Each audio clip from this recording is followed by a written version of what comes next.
Sweet souls, welcome to my channel. This is Elizabeth, and I wanted to do a talk. Actually, it's going to be a little series of talks about the four loves and how that ties in with our uh, physiology and a little pop neuroscience thrown in here.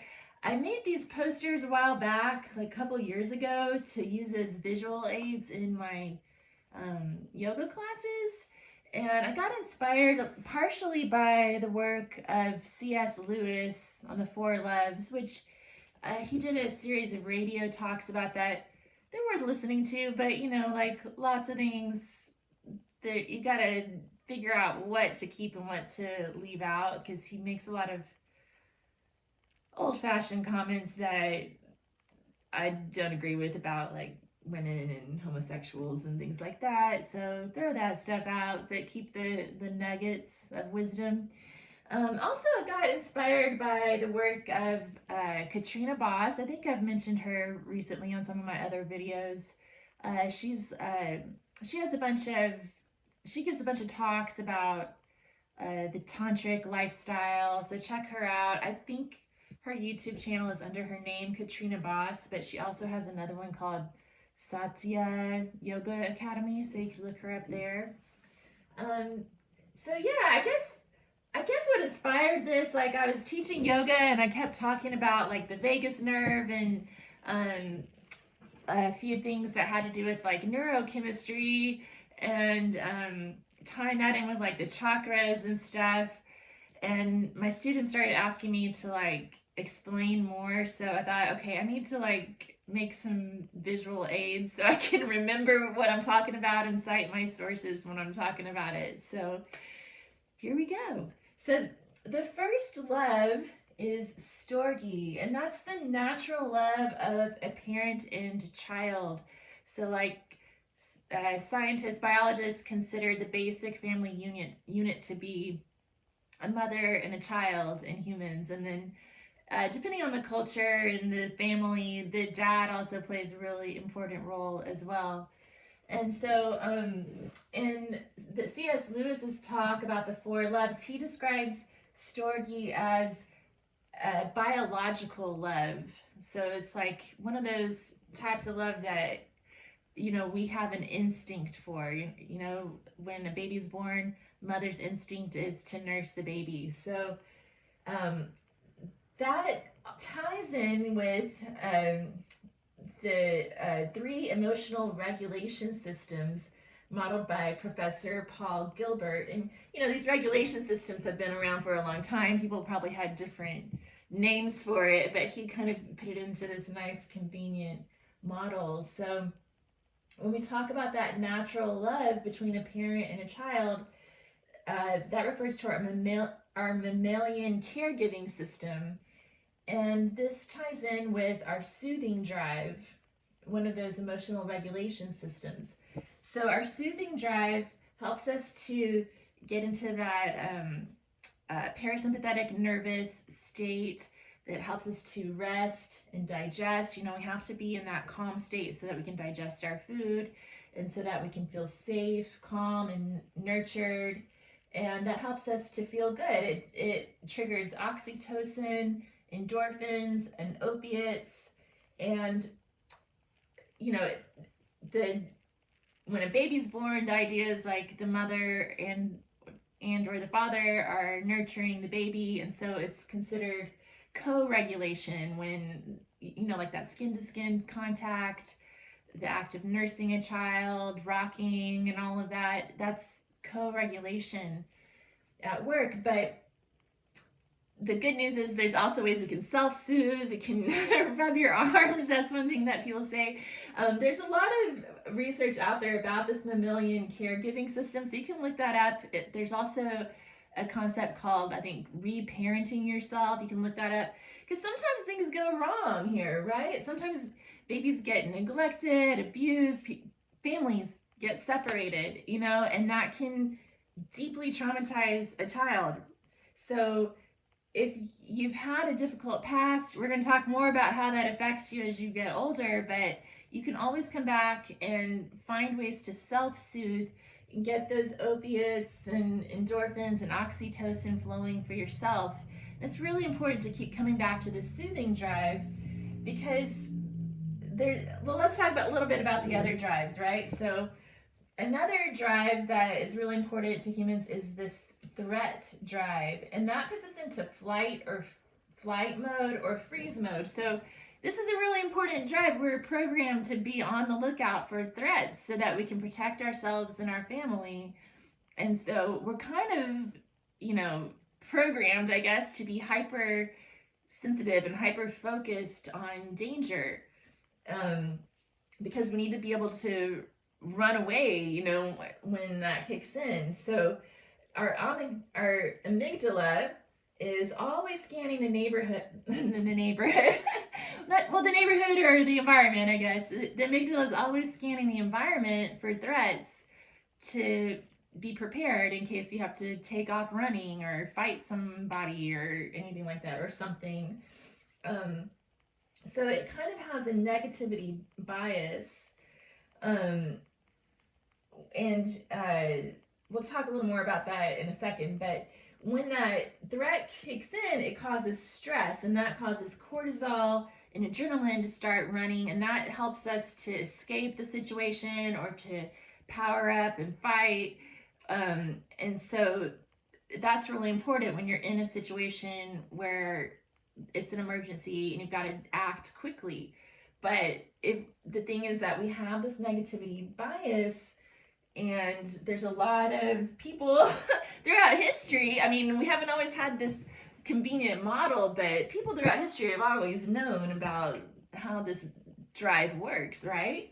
And there's people that take advantage of it. There's abusive people, there's advertisers, the media, there's politicians and big tech, and they know how to tweak their algorithm to trigger us to respond, knowing that we have this negativity bias.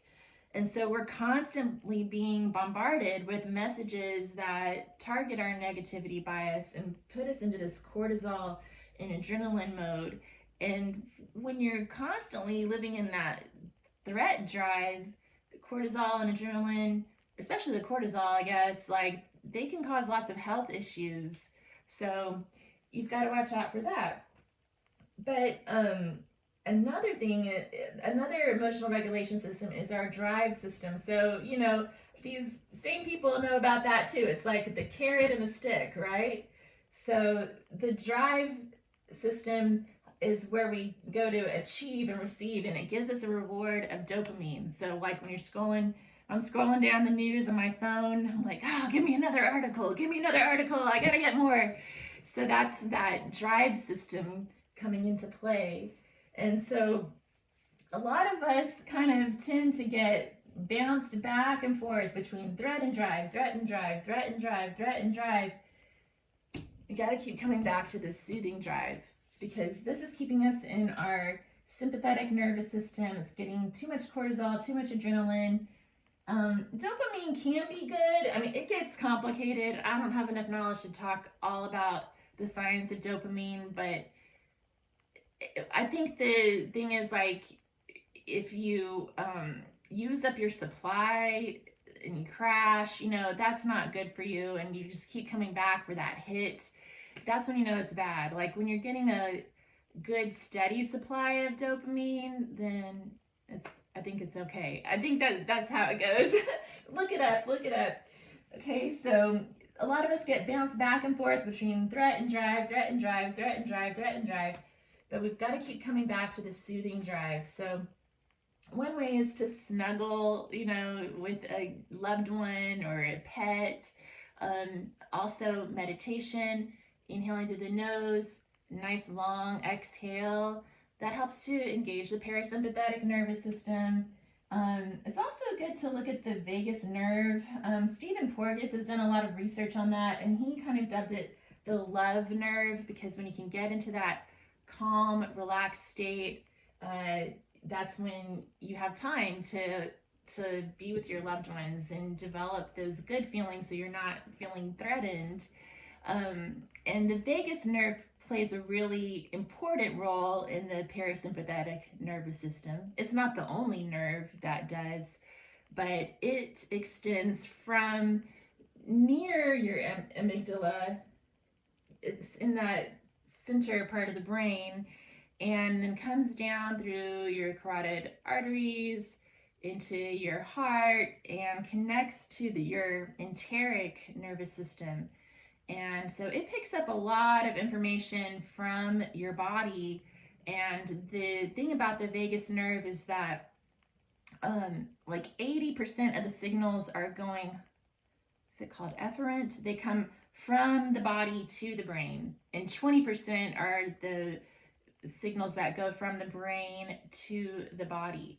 So it's collecting a lot of information from your body, which is really important because it's reporting that information to your brain.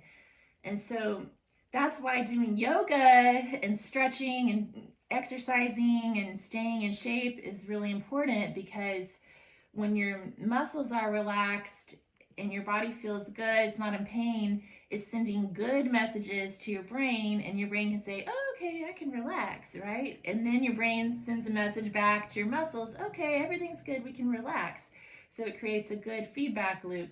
But if your muscles are all tensed up, they're sending a message to your brain that says, oh no, there's danger. And then you go into your threat drive, and then your brain's like, oh no, you need to tense up more. So depending on, how your muscles are, how relaxed your muscles are, is going to affect your mental state and your emotional state as well. So that was basically it.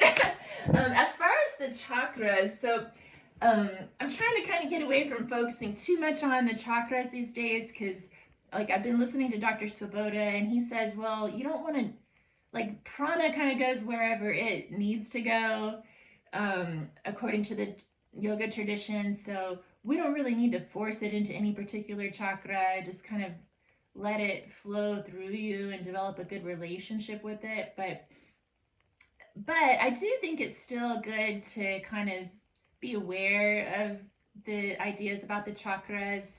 There's different schools of thought on where the chakras are located, and the one that we use most in the United States actually came filtered through Theosophy, which at first when I learned about Theosophy, I thought it sounded interesting, but the more I've learned about it, I've learned that it's actually intricately interwoven with Nazi occultism. And I'm not the person to kind of go into why that is, but Arith Herger, another YouTuber, has a really good video about the history on that. So if that's something you're interested in, I definitely recommend checking it out. So basically anything, most of our kind of new age philosophy here in the United States got filtered through Theosophy, so you got to watch out for that, right?